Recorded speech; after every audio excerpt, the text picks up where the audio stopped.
Muchas gracias. El siguiente ponente es Aris Ayarza Molinero, de Futuro Ocean Lab de la Universidad de Vigo. Es licenciado en Ciencias del Mar y técnico en Acuicultura. Está especializado en la gestión sostenible de la pesca y los recursos marinos. Tiene un máster en gestión del desarrollo sostenible y ha colaborado con centros científicos como ASTI, donde estudió la aportación del Código de Buenas Prácticas en la pesca del atún tropical. También se ha especializado en diferentes tipos de consultoría pesquera, donde ha gestionado planes de producción y comercialización de diferentes organizaciones pesqueras en Galicia y el País Vasco, y también ha trabajado con todas las cofradías de pescadores de Galicia. Es un gran conocedor del sector pesquero, su gente, las artes de pesca, especies y sus problemáticas. Su ponencia va a ser sobre el análisis de risco climático das artes de pesca tradicionais de Galicia. Vale, pues muchas gracias por presentarme, no lo podría haber dicho mejor. Y bueno, muchas gracias a todos y a todas también por venir hoy aquí, a pesar de la alerta meteorológica. Eso, mi nombre es Aritz Ayarza y soy miembro del grupo Future Ocean Lab de la Universidad de Vigo, liderado por Elena Ojea. Y hoy os vengo a exponer uno de nuestros últimos trabajos que trata sobre el análisis de riesgo climático de las artes de pesca tradicionales de Galicia. Bueno, como todos sabréis, la pesca de pequeña escala en Galicia pues tiene una importancia muy grande, tanto económicamente como cultural y como identitariamente para Galicia, con aproximadamente 13.500 pescadores y pescadoras distribuidos a lo largo de 63 cofradías en toda Galicia. Las capturas de Galicia suponen más del 40% de las capturas comerciales españolas y más del 60% del empleo total. La pesca de bajura de Galicia recoge por lo menos 73 especies comerciales diferentes y pues, se capturan un total de 180.000 toneladas de desembarques, lo que repercute en unos 440 millones de euros anuales. Respecto a los métodos de pesca, estos varían desde técnicas de pie hasta pequeñas embarcaciones y hasta embarcaciones de 12 metros de longitud, digamos, albergando pues, unas 43 artes de pesca diferentes.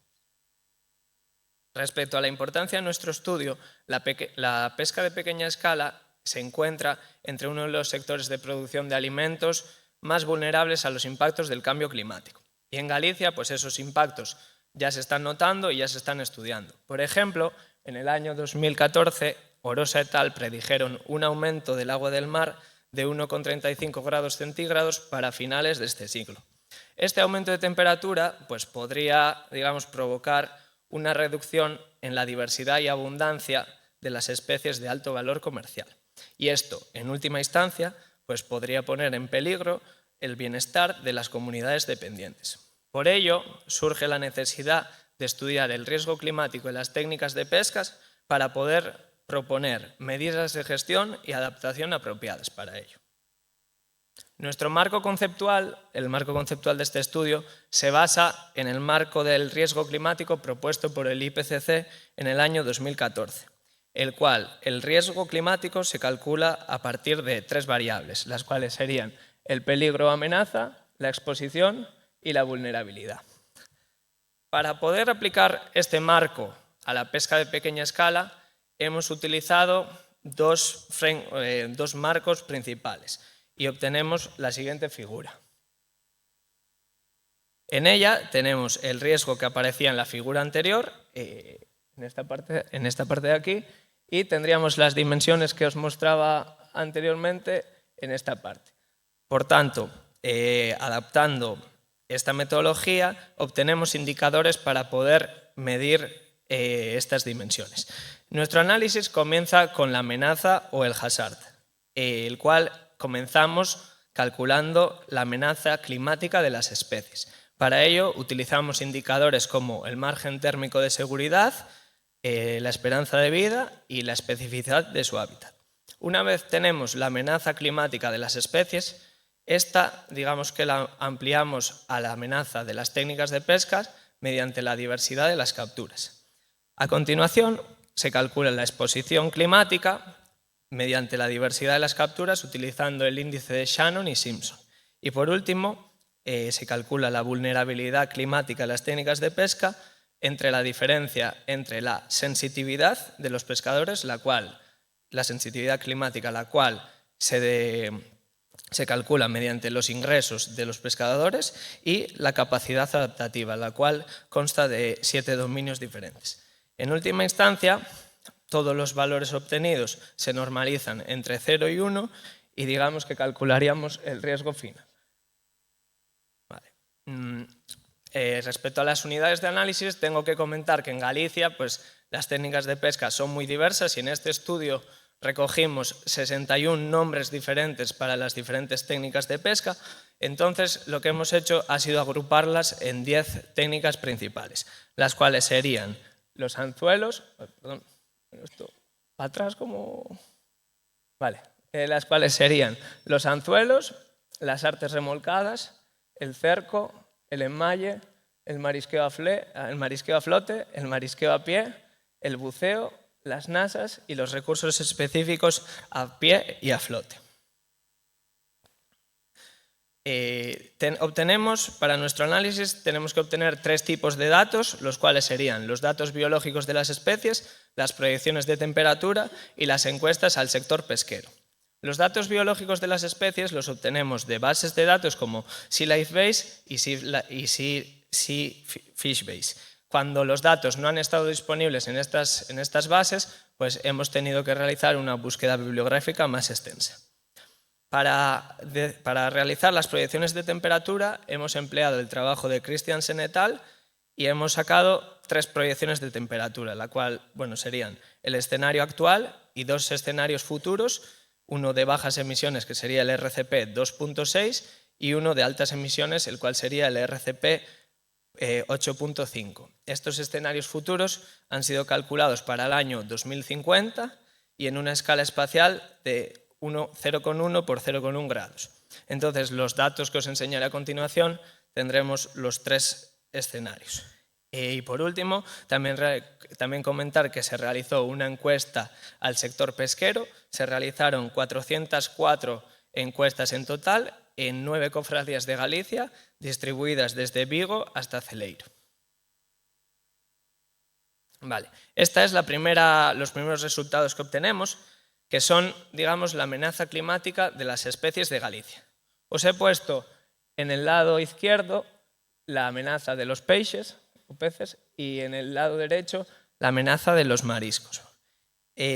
Lo primero que vemos, también veis que para cada especie tenemos los 3 escenarios, el escenario actual y los escenarios futuros 2.6 y 8.5, y lo primero que vemos es que especies, digamos, sésiles, muy longevas o demersales, pues obtienen los mayores valores de amenaza climática. Por ejemplo, el bogavante es la especie que mayor amenaza climática presenta, seguido de la ostra y, por otro lado, seguido de peces planos como la soya.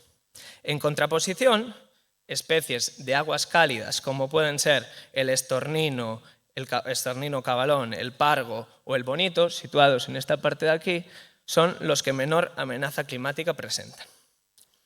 Se debe comentar también que existe una diferencia estadísticamente significativa entre la amenaza que presentan los peces y los mariscos, siendo en el caso de los mariscos esta amenaza, el promedio de esta amenaza más alta. Os pongo aquí esta línea vertical que sería el valor promedio y vemos que en el caso de los mariscos el valor promedio es más elevado. Y por otro lado, también comentar que existen diferencias entre los escenarios respecto al escenario actual con los futuros, donde la amenaza climática aumenta en todos los casos, pero se debe comentar que entre los 2 escenarios futuros no se observan diferencias. A partir de esta figura, sabiendo la composición de capturas de cada técnica de pesca, obtenemos la amenaza climática que tiene cada técnica de pesca de Galicia. Siendo así, vemos que respecto al escenario actual, en todas las técnicas de pesca, en el futuro aumenta la amenaza climática, que serían la barra azul y la barra naranja, y que hay diferencias estadísticamente significativas en la amenaza climática que presentan las técnicas de pesca. Es decir, el marisqueo a pie, por ejemplo, es la técnica de pesca que presenta mayor amenaza climática, seguido de artes de pesca como el buceo y las artes remolcadas. En contraposición, artes de pesca que se dedican a capturar especies de aguas cálidas más movibles de temporada como el cerco, pues presentan una menor amenaza climática, y las nasas pues también presentarían una baja amenaza climática. Respecto a la exposición climática, que es cuánto tú dispuesto estás al cambio climático, vemos que no hay diferencias estadísticamente significativas, ya que hay muchas artes que están expuestas, digamos, en valores intermedios, pero vemos que los recursos específicos a flote enfocados más al percebe, pues sí que presentan una exposición climática más elevada, y pues en contraposición las nasas, el marisqueo a pie y el marisqueo a flote, que tienen una diversidad mayor de capturas, pues presentan una menor exposición. A continuación os muestro los valores de vulnerabilidad. Es una gráfica que a priori pues puede parecer un poco compleja, pero bueno, la vulnerabilidad se calcula entre la diferencia entre la sensibilidad y la capacidad adaptativa. Entonces, es lo que tenemos en esta gráfica. Para cada arte de pesca, que serían estas, cada técnica de pesca, digamos que tenemos su valor de sensibilidad y su valor de capacidad adaptativa en el eje Y. Por tanto, ¿cómo funcionaría esto? Cuanto más, digamos que abajo a la derecha esté un arte de pesca, mayor es su vulnerabilidad climática. Y cuanto más arriba a la izquierda esté el arte de pesca, menor es su vulnerabilidad climática. ¿Por qué ocurre esto? Pues al final, porque la sensibilidad, por ejemplo, en el marisqueo a pie, los ingresos son los menores y son los pescadores y pescadoras más sensibles a los impactos del cambio climático. Por ello, se sitúan a la derecha y además presentan la menor capacidad adaptativa. En contraposición, en artes de pesca como las artes remolcadas y el buceo, que sus ingresos son mayores y su capacidad adaptativa además es mayor, pues presentarían una vulnerabilidad menor al cambio climático. También decir que hay diferencias estadísticamente significativas entre las diferentes técnicas. Y bueno, por último, si agrupamos todo lo visto anteriormente, la amenaza, la exposición y la vulnerabilidad, obtenemos el riesgo climático, digamos, de las técnicas de pesca. Comentar nuevamente que hay diferencias, el riesgo climático aumenta en todos los casos de los escenarios actuales a los escenarios futuros, y comentar que en este caso, pues técnicas de pesca, hay diferencias estadísticamente significativas también en el riesgo, y pues en este caso las técnicas que presentan mayor riesgo de Galicia serían pues los recursos específicos a flote, el marisqueo a pie y los recursos específicos a pie. Todos ellos son técnicas de pesca enfocados a organismos sésiles, demersales, de baja movilidad, a los que el cambio climático pues, les puede afectar más. Y en contraposición, también vemos que la capacidad adaptativa es clave, porque, bueno, por ejemplo, en el marisqueo a flote este riesgo se reduce drásticamente debido a su capacidad adaptativa, y también obtenemos pues, un bajo riesgo en técnicas de pesca como las nasas. Entonces, por último, a modo de conclusiones, comentar que es la primera vez que se ha desarrollado un análisis de riesgo climático en Galicia que alberga todas las técnicas de pesca. También comentar que las especies sésiles, demersales o de baja movilidad son más propensas a sufrir los efectos del cambio climático y, por ende, las artes que las capturan. También hemos visto que una mayor diversidad de capturas reduce la exposición climática de una técnica de pesca, y las técnicas de pesca asociadas a menores ingresos, como el marisqueo a pie, presentan una mayor sensibilidad a los riesgos del cambio climático. A su vez, también hemos visto, como en el marisqueo a flote, que la capacidad adaptativa que se tiene es clave para hacer frente a los riesgos del cambio climático, determinando pues, la vulnerabilidad climática de las técnicas de pesca. Y por último, pues quiero comentar que el riesgo climático ha variado pues, dependiendo de la técnica de pesca, y por ello es necesario desarrollar planes y estrategias de adaptación específicos para cada técnica de pesca. Esto ha sido todo. Muchas gracias. Si podéis pasarla esta no es. Bueno, muchas gracias.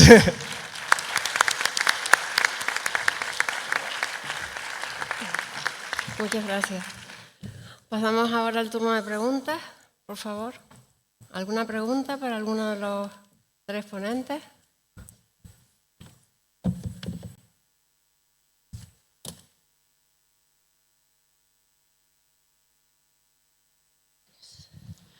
Ola, a pregunta é para Lucía. Lucía, mañán hai dúas mesas sobre cultivo de moluscos en Galicia e a problemática que leva asociada desde fai 2 ou 3 anos, non? E a veces, bueno, pois se ve se o cambio climático está influindo ou non, se é un tema de contaminación, se é un tema de salinidade. Eu quería preguntarche, en Francia, se tes algún conocimiento, si realmente está sucedendo tamén esa baixa de productividade na produción, xa sea no Atlántico ou decías que tiñas plantas tamén no Mediterráneo, non? Sí, tenemos una hatchery en el Mediterráneo. Pois quería saber a túa experiencia de como está sucedendo en Francia, si tamén está vendo esos problemas de baixa de productividade en moluscos, si a salinidade e a temperatura está influindo, bueno, que nos des un punto de vista teu, por favor. Bueno, diría que, bueno, seguro que sí. Lo que quiero decir es que no sé si tanto una baja de producción como... Lo que sí que vemos es que a lo largo de los años es más complicado hacer un cultivo, digamos, constante. Cada año es diferente. El cambio de temperatura, el cambio en el agua, en la calidad del agua, cambia de un año para otro. Las estaciones también están un poco cambiadas y eso hace que, digamos, las diferentes fases de la producción se ven alteradas. Eso sí. Y así no, digamos que no puedes prever bien un año de producción. ¿Por qué? Porque no solo son los problemas que tú te encuentras en la producción, sino los problemas que tus clientes tienen también, que te afectan igualmente a lo que has producido. Entonces, donde nosotros trabajamos, o sea, donde yo trabajo, perdón, que es un medio de marisma, sí que notamos no tanto parámetros como la salinidad, pero sí cambios en la temperatura del agua y ese cambio en las estaciones que ya no son propiamente en la época que corresponde a cada estación. Entonces eso pues crea variaciones digamos, en las diferentes etapas que tú has previsto en tu calendario de producción. Eso sí que lo notamos. Y luego pues hablamos con mariscadores y ellos también nos exponen sus inquietudes y los problemas que ellos tienen, sí, relacionados con los cambios que se producen en el medio y en el clima, sí.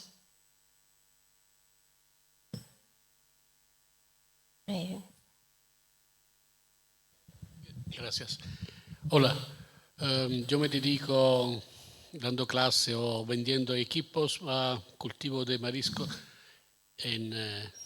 suspendido. La pregunta va para los dos, posiblemente. Es más a proa meixa. En Italia tenemos una invasión de billones de cangrejo azul. Yo no le deseo este desastre. Entonces nuestros cultivos se han prácticamente agotado. Siendo ostra, algo resiste.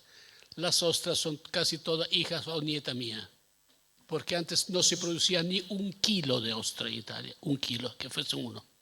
Pero comemos 10.000 toneladas que vienen de Francia, sin comentario. El asunto es este, yo no me rindo. Mis compatriotas hace siglos que están rendidos. Por esto que yo vengo aquí y creo que no hay ningún otro italiano aquí. Y me da vergüenza, mucha vergüenza. La pregunta es, ¿hay algún molusco que puede llegar a un tamaño decente de mercadeo adentro de linternas? Porque alguien me dice la almeja babosa, cualquier otro de esos. Digo, hay comentarios, pero ustedes los tres saben más que yo. Porque yo, como quiera, lo voy a hacer. De mi dinero, y de mi tiempo y de mi felicidad. Y después lo regalo a todos los que quieran trabajar realmente. Punto.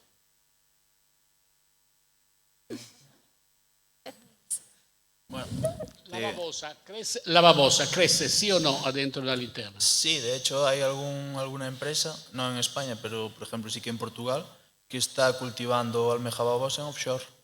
Entonces sí que llega, sin arena, sí. Entonces sí que alcanza la talla comercial. Babosa. ¿Y berberecho no? No te sé. No, la curiosidad mía es porque estaban hablando de berberecho y Italia está tremendamente llena de berberecho. La única utilidad es dárselo a la dorada que se lo coman. No hay una persona que coma berberecho y no son como lo de ustedes que yo lo como con felicidad. Son berberecho. Cerastoderma edulis, pero si tú lo comparas son totalmente diferentes. Botánicamente, no lo sé por qué, pero yo mismo he pensado traer berberecho, ya que es el mismo nombre, el mismo animal, traer 400 kilos y tirarlo en una laguna, con todos los papeles se supone, y ver si tenemos una producción. Hay misterios a donde no hay realmente nada parecido a este foro que yo frecuento desde hace 20 años. Entonces yo no me rindo, lo hago de mi bolsillo. Ayúdeme, por favor. Sí, no, si traes berberecho... Mis compatriotas no lo merecen, pero yo sí, y mis clientes también. Pero que sea sin cangrejo azul, ¿eh? El cangrejo se va a agotar tan pronto, y me oigan y no me repitan, tan pronto se termine la fuente de alimento. ¿Y cuál es la fuente de alimento que nadie considera o se le olvida? Esos cangrejos, y nadie lo dice, lo he visto hace 15 años en el puerto de Catania, adentro de un trasmayo. 2 años después, en el puerto de Nápoles, con los chinos que esperaban ese cangrejo. El cangrejo vino todo por el mar Adriático ahora. Yo hipotizo, porque no soy nadie de especial, pero tengo una mente brillante para esta hipótesis. 1, ¿cuántos 300.000 se han ahogado en el Mediterráneo? 300.000 personas se hipotizan, 30.000, no importa, era más flaco, más gordo, es la comida, perdónenme, de los necrófagos, porque cuando uno observa este animal, como lo estoy observando yo, de vivo y de muerto, es una máquina de muerte. Cuando yo vivía en el trópico yo tenía que huirme. Es un desgraciado, es una cosa tremenda, se reproduce 3 veces al año, son caníbales entre ellos, está comprobado. Cuando va a llegar acá, cambiamos todo el trabajo. Yo no me rindo. Quiero saber cómo pasar encima de este señor, que cuando habrá acabado de comer todo, se terminará la comida. No hay poblaciones que puedan explotar de esa forma demográficamente sin comida. Y las almejas italianas se agotaron. Mejillones casi, algo en la linterna se puede salvar. Sí. No sé el berberecho si llega a talla comercial en linterna. En Italia no lo comen, eso es para ustedes, no es para mí. Pero la almeja sí. La almeja sí. ¿Cuál? Babosa. Sí, y japónica también. Bueno, yo el preengorde lo hago hasta 1,5 centímetros, después se vende y se va para la arena y esto ya termina. ¿Tienes una pregunta por allí?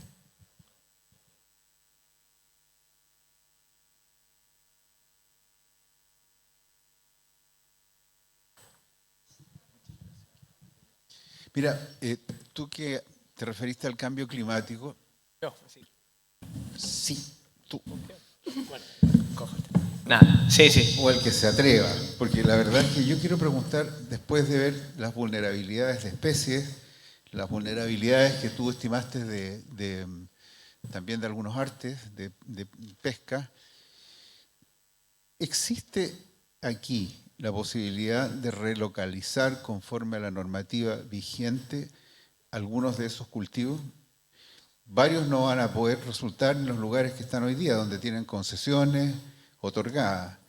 ¿Pueden cambiarse fácilmente o no fácilmente, pero tienen la posibilidad establecida por la norma para irse de ahí?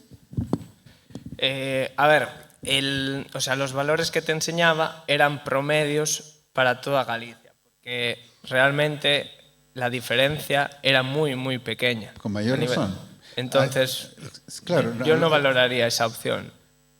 Tú no O sea, aparte de las trabas administrativas, que, bueno, por ejemplo, ahora en el erizo para poder resembrar y tal tenían bastantes problemas, pero al ser, digamos, a escala de Galicia, no creo que una repoblación vaya a solucionar el problema. Bueno, no una repoblación, una relocalización vaya a solucionar el problema. Es que este es un tema, yo te lo pregunto porque es un tema que va a ocurrir en muchas partes del mundo. En Chile es un tema y nosotros creo que tenemos algunos efectos de un niño magnificado, como lo dije en la presentación, a raíz del cambio climático, que va a ser muy difícil que se siga cultivando en las zonas donde se cultiva, por ejemplo, salmón y algunos moluscos.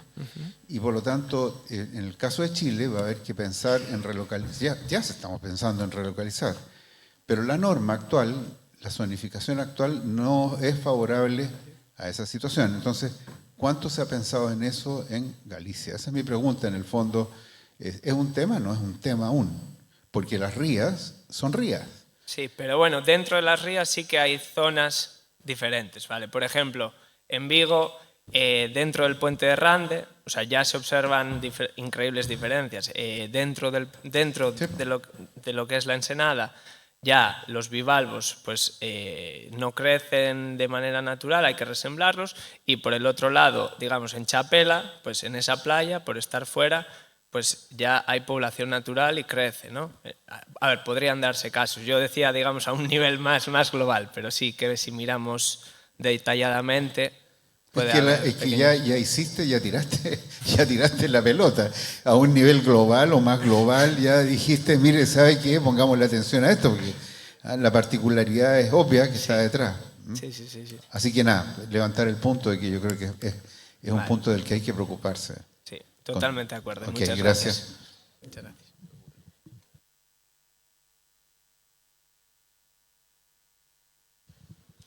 Hola, bos días. Felicitarvos aos tres. A pregunta vai para Lucía e para Iván, que sodes proveedores de ameixa xaponesa ao sector do marisqueo. Empeza a haber por aí unha preocupación polo tipo de ameixa que estades facendo chegar en canto á súa composición xenética. Eu son o director do CIMA, queríamos empezar unha experiencia de seguimiento de poboacións que fueran triploides ou tetraploides en ameixa xaponesa. Tedes conocimiento de onde podemos localizar ese tipo de lotes, buscar algún tipo de proveedor? Vos sodes proveedores dese tipo de individuos? Yo te respondo por la SADMAR, absolutamente no. No alteramos la genética de la almeja. La almeja japonesa triploide. No hay ni triploide, ni tetraploide, ni... No. La SADMAR no. Sí, bueno, no noso caso o mismo. O sea, nós traballamos sempre ca ameixa diploide. De feito, non sei de ningún criadeiro que poida ter a triploide. Non. Yo tampoco conozco ninguna empresa que lo haga. ¿Alguna pregunta más? Hola, buenas. Hola. Felicitaros a los tres por las ponencias interesantes. Tengo dos preguntas para Lucía, pero antes me gustaría resaltar lo que mencionaste antes de la formación de calidad del IGAFA. Mi nombre es Mohamed, trabajo en Anfaco. Bueno, decir que te das cuenta de la formación de calidad cuando viajas fuera de España, sí, o trabajas con otros compañeros que vienen de otros sectores. Nada, mi pregunta es respecto si tenéis colaboraciones con centros de investigación en Galicia, en Satmar. Y la otra sería si nos puedes mencionar el motivo del proyecto que no pudiste llevar a cabo en Arousa, si es posible. Bueno, la primera pregunta. En estos momentos no tenemos ninguna colaboración con centros de investigación en Galicia. No por nada, sino porque no se nos han propuesto. Pero la SATMAR está siempre abierta a colaborar con centros de investigación, con centros de formación, todo eso. Estamos completamente abiertos a eso y encantados de hacerlo con Galicia. Y la segunda, pues mucho no te puedo contar, pero fue una decisión del dueño de la empresa que decidió no llevar a cabo el proyecto. Lo siento, pero no te puedo decir más.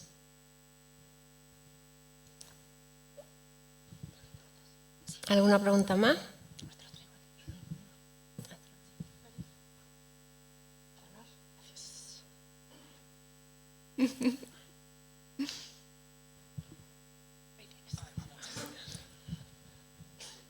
Nada, que bajo tu experiencia sobre el mundo laboral en el extranjero, ¿por qué recomiendas más irte al extranjero y no quedarte aquí en España con el tipo de empresas que hay y todo?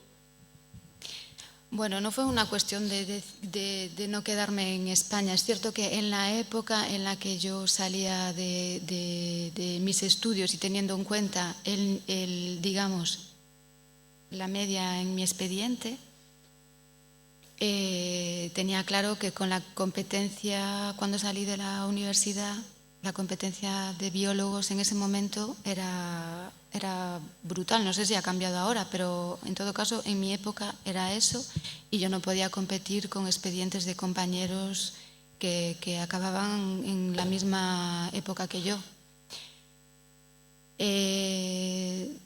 Entonces, para mí, yo que estaba interesada en acuacultura y que existía ya de aquellas un máster en la Universidad de Santiago, creo, en acuicultura, cuando vi la oportunidad del IGAFA, un centro de formación profesional, la formación dura 2 años como técnico superior y comparándola, digamos, con el máster que se proponía, pues no lo dudé.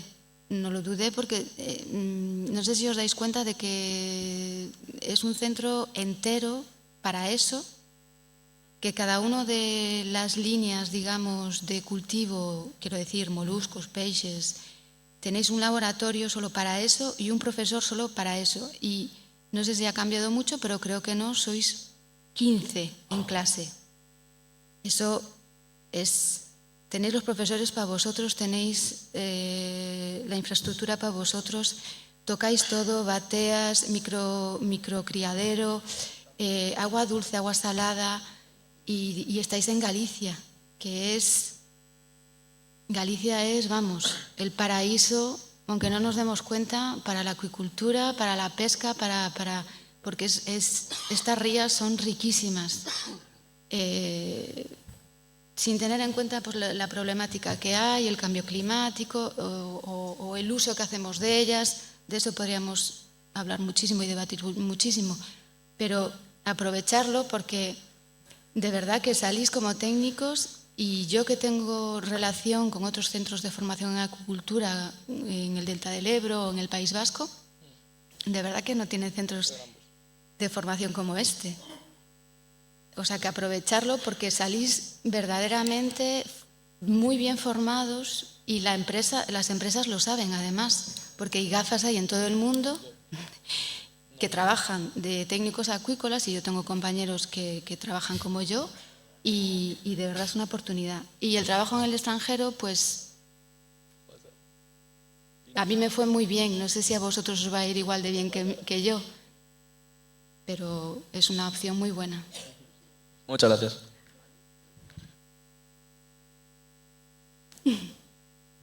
Sí. Bueno, respecto a la formación recibida en el IGAFA, ya que bueno, se ve que estás bastante contenta, para un joven que solo, en plan, ha hecho esto, en plan, la formación esta solo ha recibido este tipo de formación, ¿qué le recomendarías tú? En plan, ¿crees que es conveniente que entre directamente al mundo laboral o crees que hay algún otro tipo de formación adicional que vendría bien realizar después de terminar este tipo de estudios? Bueno, yo tenía compañeros que, porque cuando estudiamos en el IGAFA vemos la acuicultura, pero no tenemos en cuenta la acuariología, que para muchos de mis compañeros fue una salida. Y entonces ellos lo que hicieron, optaron por la acuariología y muchos están trabajando en acuarios en España y fuera de España, y entonces el buceo es un buen complemento para las personas que les apetece dedicarse a eso. Sí, a ver, yo te aconsejaría, porque yo primero estuve en tu posición, hice el ciclo de acuicultura en el IGAFA, pero del País Vasco, y entré ahí, y yo cuando acabé estuve en Escocia también haciendo las prácticas, trabajando, y no sé, hubo ahí algo dentro de mí que dijo, quiero seguir estudiando. Entonces, eso con el tiempo ya lo irás viendo, y yo creo que cada uno va haciendo su camino y ya verás que te irá surgiendo. Pero será de las inquietudes que te vienen de dentro, al final. Hola, Aritz, es una cuestión relativa a tu análisis. Me parece que, un poco ahondando a lo que el colega chileno comentaba antes, ¿no? Es decir, tú estás trabajando básicamente en mesoescala, estás hablando de decenas de kilómetros. Ninguna de las rías mide 10 kilómetros en la boca. Y claro, detrás de todos estos fenómenos, detrás de todos estos riesgos, yo creo que, sobre todo hablando de rías, no estamos hablando de mar abierto, por supuesto, la escala tendría que ser de digamos, cientos de metros como mucho. No es lo mismo una ola de calor de origen continental en la zona casi descubierta, 1 metro de calado, que una zona que mide 20 metros. No es lo mismo una descarga por un evento extremo de lluvia digamos, cerca de donde está el río, que para una batea que está colocada en la boca. Entonces, creo que digamos, el siguiente paso sería, ¿no? Un poco este análisis, que vayáis a una escala más fina. Sí, totalmente de acuerdo. O sea, sí, de hecho, sí. O sea, es la primera vez y bueno, ya la metodología está hecho y ahora quedaría afinarlo. Además, pues este análisis se ha hecho basándonos, digamos, en la temperatura únicamente. Perdona, ¿temperatura superficial del agua? Y profunda también, o sea, las dos. Sí, o sea, ha sido únicamente temperatura y eso, en superficie y en profundidad. Entonces, sí, hay mucho que mejorar. Pero la temperatura la sacaste CMIP5, diría yo. ¿Cómo, perdón? La temperatura que es sacada de CMIP5. La sacamos del trabajo que ponía ahí de Christiansen et al, que es de un proyecto que estuvimos, y la sacó Juan de ahí. O sea, Lo digo porque generalmente la temperatura que viene de modelos como CMP5 es bastante grosera todavía. No está muy bien, digamos, en profundidades, la escala temporal es mensual a veces. Vale. Pues sí, ahí sí que tenemos un punto para ir mejorando. Muchas gracias. Gracias. Bueno, la última pregunta. Esta también es para Aritz, es un poco sobre la metodología, pero sobre cómo estabais calculando, en qué os basabais para calcular la capacidad de adaptación de los diferentes sectores, más allá de las ganancias económicas. Si tenéis en consideración alguna otra variable. Sí. Bueno, no sé si me podéis poner la presentación. Si me puedes poner la diapositiva que pone marco conceptual. Sí, pero buena pregunta. Ahí te digo, es, bueno, ¿Cuál? ¿Puedes pasar con él? ¿La puede pasar? Sí. Pero para atrás. No. Más para atrás. Otra más, otra más, otra más. Ahí. Digamos que toda la parte de capacidad adaptativa del sector pesquero se calculó, digamos, utilizando el enfoque propuesto para la capacidad adaptativa de los pescadores de Zinner y Banners, que bueno, tiene 7 dominios, pues que entran en cuenta, digamos, la gobernanza de la cofradía, los assets, o sea, los útiles que tienen, la organización que hay dentro de la cofradía, la concienciación de los pescadores. O sea, a ver, es, digamos, en resumida, esta figura de aquí, que tiene 7 dominios que se calcula mediante la encuesta y al final obtienes una puntuación. Vale. No sé si te he respondido. No, me llamó especialmente la atención la baja capacidad de adaptación del marisqueo, que bueno, que en los últimos años demostró una resiliencia importantísima en la organización que ha tenido el sector en las últimas décadas en Galicia.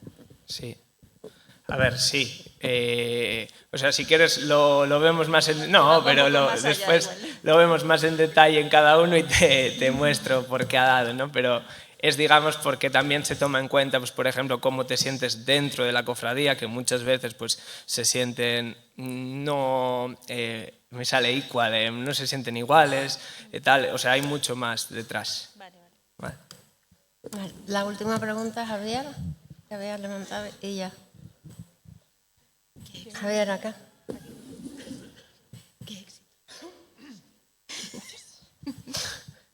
No esperaba yo tanto. Vale, gracias. Bueno, soy Javier Cremades, soy profesor de la Universidad de La Coruña y ha salido un tema que tanto en las mesas de ahora, que ha sido muy interesante, ¿no?, como en la del CEMAR, que era el tema de la ostra japonesa, ¿no? Entonces, a mí es una cosa que me llama un poco la atención, ¿no? No sé cómo está el tema de intentar cultivar cada vez moluscos más de aquí, con semilla de aquí, con la diversidad genética de aquí, que estar pues trasegando a lo mejor semillas de un sitio a otro, que luego viene pues el cangrejo azul o vienen otras especies invasoras, etcétera. Entonces mi pregunta es, claro, hay, yo qué sé, estáis cultivando en batea, en suspensión, ostra en cestas, pero a su vez hay programas del CEMAR de seguimiento, erradicación o control de la Magallana gigas en las rías. Entonces hay un poco ahí de lío que no sé yo muy bien de qué manera, hasta qué punto hay una voluntad conjunta tanto de la administración como del sector productivo de intentar ir pues, a producir cada vez especies de mayor valor añadido propias de la zona para evitar riesgos también de introducción de patologías, especies invasoras, etcétera. No sé cómo veis ese tema, vosotros que sois jóvenes además también, ¿no? y tenéis mucho por delante, ¿no?, para hacer este tema. Non sei como lo veis. Sí, a ver, por exemplo, co tema da ostra sí que a nos gustaríanos, por exemplo, cultivar moito máis a ostra plana, que aquí ten máis mercado, pero debido aos patógenos é que a ostra plana é inviable ahora mismo.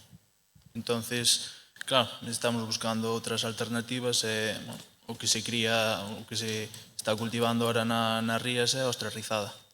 Que, bueno, sí que a verdade é que polas rías altas sí que se está naturalizando, pero de momento por aquí, polas rías baixas, ainda non vimos tampouco ninguna naturalización polas rías. Claro, yo me acuerdo hace muchos años que se decía que la ostra plana, que no había ningún problema con la ostra japonesa, con la Magallana gigas, porque jamás se iba a reproducir en Galicia.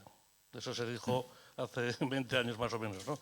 Ahora cada vez ya no son las rías altas. Sí. Coruña, por ejemplo, está invadido y cada vez que vas bajando la ría de Muros se empieza a ver. O sea, es una cosa que se va a ver que de aquí a X años pues va a estar todo invadido, ¿no? Entonces yo no sé muy bien qué política hay, que a mí me da igual, ¿eh? A lo mejor la puede ser la política, pues que se invada todo y ya está. Y tenemos un recurso nuevo porque la ostra plana no funciona. Pero la ostra plana no funciona también un poco por culpa de eso, ¿no? Por haber introducido en su tiempo patologías y parásitos, ¿no?, que no existían aquí. Entonces, eso es un problema que nos puede venir en el futuro pues, para otras especies, algo que aún ni siquiera pensamos, ¿no? Entonces, unas buenas prácticas.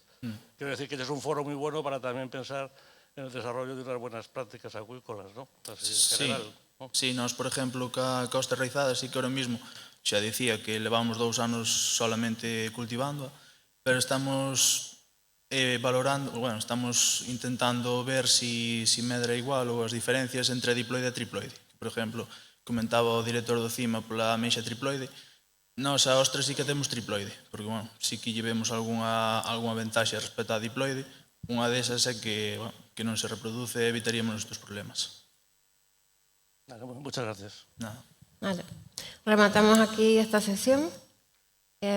Muchas gracias a los tres. ¿Puedo decir una cosa? Sí.